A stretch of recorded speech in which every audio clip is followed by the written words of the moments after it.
बिस्मिल्लाहिर्रहमानिर्रहीम। अस्सलाम वालेकुम। कैसे हैं आप सब? दुआ है और उम्मीद है कि आप सब खैरियत से होंगे। अल्लाह ताला आप सबको अपने हिफ्ज़-ओ-मान में रखे, खुश खुर्म आबाद रखे, आमीन सुम्मा आमीन। तो जैसे कि आपको नज़र आ रहा है, आलू और बैंगन बनने लगे हैं। किस तरीके से बनने लगी है ये तो आपको रेसिपी में पता चलेगा, लेकिन इंतहाई आसान है, बहुत ही झटपट बन जाने वाले और बहुत टेस्टी हैं। और इसके लिए मैंने बैंगन लिए हैं, आधा किलो बैंगन है मेरे पास, और आलू जितनी आपको ज़रूरत है, कम या ज़्यादा आप अपनी मर्ज़ी से डालिए। लेकिन इनकी कटिंग जो है ना, आपने एक जैसे करनी है। जैसे ये मैंने क्यूब्स में काटे हैं बैंगन, और आलू भी वैसे ही क्यूब्स में काटनी है। ठीक है, तो चलिए अब रेसिपी स्टार्ट करते हैं। मैंने ऑन कर लिया है और कढ़ाई में मैं डाल लगी हूँ ऑयल। ऑयल थोड़ा मिकदार में ज़्यादा होना चाहिए। ऑयल तकरीबन मैंने डाला है हाफ कप के करीब। ठीक है, और अब इसमें मैं डालने लगी हूँ, ठंडे ही ऑयल में मैं डालने लगी हूँ ज़ीरा। ये मैंने ज़ीरा लिया है, ज़ीरा 1 टीस्पून डाल दिया। और साथ में इसमें मैं डालने लगी हूँ राई दाना, जो अचार में डलता है, राई के बीज डालने लगी हूँ। ठीक है, ये भी तकरीबन लेवल्ड 1 टीस्पून। ये देखिए राई दाना है, बारीक जो अचार में डालते हैं, ये मैंने डाल दिया। ये मैंने डाल दिया है 1 टीस्पून मैंने ज़ीरा डाला है, और साथ में राई दाना डाला है। और साथ में मैं इसमें डालने लगी हूँ 1 टेबलस्पून भर के इसमें लहसुन, पिसा हुआ लहसुन, सिर्फ लहसुन डालना है। ठीक है, ये लहसुन चला गया इसमें। अब इसको फ्राई करते हैं।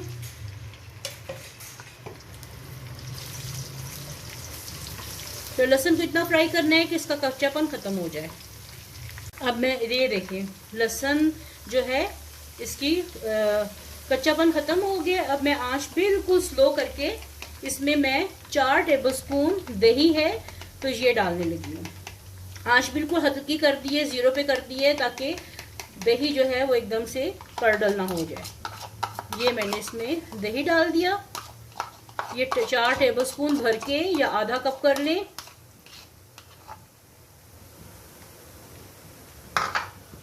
ये इसमें चला गया। अब इसमें मैं डालने लगी हूँ मसालों में डालने लगी हूँ हल्दी, थोड़ी सी हल्दी 1/4 टीस्पून, मिर्च हस्बे जायका 1 टीस्पून, और 1.5 टीस्पून ये मिर्च डाल लें। सूखा धनिया पाउडर है ये पिसा हुआ, ये 1 टीस्पून डाल दिया। और नमक हस्बे जायका 1, और ये 1/2 टीस्पून। नमक, मिर्च, हल्दी और सूखा धनिया पाउडर मैंने इसमें डाल दिया है। अब इसको मैं करने लगी हूँ मिक्स। ये सब कुछ मिक्स कर दिया और चूल्हा थोड़ा सा तेज कर दिया।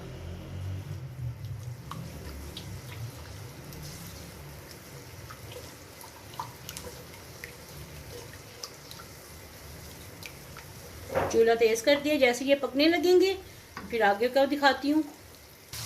ये देखिए दही का पानी खुश्क हो रहा है, और 1 अदर टमाटर बड़ा वाला ये मैंने इसमें डाल दिया। ये साथ ही इसमें घुल जाएगा। ठीक है, और साथ ही इसके मैं डालने लगी हूँ आलू।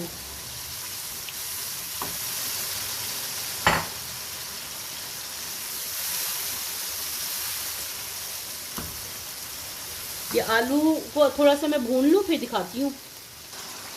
अब ये मैं टमाटर थोड़ा सा इसमें सॉफ्ट हो गया, और ये इसको मैंने ऐसे मिक्स कर लिया है। साथ में मैं इसमें डालने लगी हूँ बैंगन डालने से पहले आलू को लाजिम आपने थोड़ा भून लेना है, ताकि उनका कच्चापन थोड़ा सा ख़त्म हो जाए। ठीक है, अब इसमें मैंने बैंगन डाल दिए।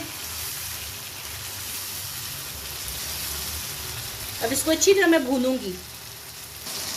ये देखिए अभी भी मैं इनको फ्राई कर रही हूँ। मैंने ऑयल इसीलिए ज़्यादा डाला था कि आलू और बैंगन अच्छे से फ्राई हो इसमें, तो उससे बहुत अच्छा टेस्ट आता है। बाद में आप बेशक खाने का वक्त ऑयल जो है वो निकाल लें, सेपरेट कर लें, लेकिन ऑयल इसमें ज़्यादा डालना है ताकि ये बैंगन और आलू जो हैं ये अच्छे से फ्राई हों।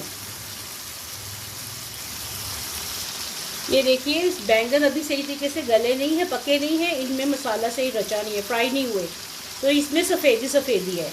जब तक इसकी सफ़ेदी ख़त्म नहीं होती तो मैं इसको फ्राई करती रहूँगी।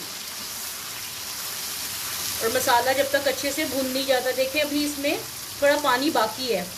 अभी टमाटर का और दही का थोड़ा सा पानी बाकी है, तो ये मैं इसको भूनती जा रही हूँ। जब इसका पानी खुश्क होगा तब इसको थोड़ी देर के लिए मैं दम पे लगाऊंगी। ये देखिए अब ऑयल सेपरेट हो गया है और इसमें कोई पानी बाकी नहीं रहा, ना दही का ना टमाटर का।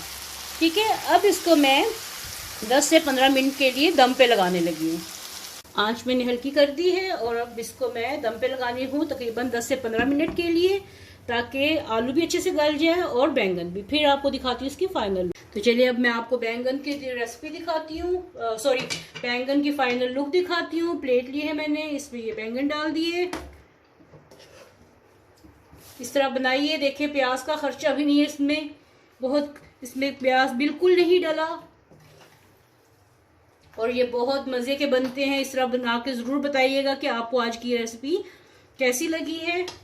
और ये चावलों के साथ भी खा सकते हैं और आप इसको रोटी के साथ खा सकते हैं, जिस तरह आप चाहें इसको खाइए। और कमेंट बॉक्स में ज़रूर बताइएगा कि आपको आज की ये रेसिपी कैसी लगी है। मेरे चैनल को लाइक करें, सब्सक्राइब करें और बेल आइकन के बटन को क्लिक करना बिल्कुल मत भूलिएगा। इससे आपको हर नए आने वाली रेसिपी फ्री में देखने को मिलती है। फिर मिलेंगे एक नई रेसिपी के साथ, तब तक के लिए अल्लाह हाफिज़।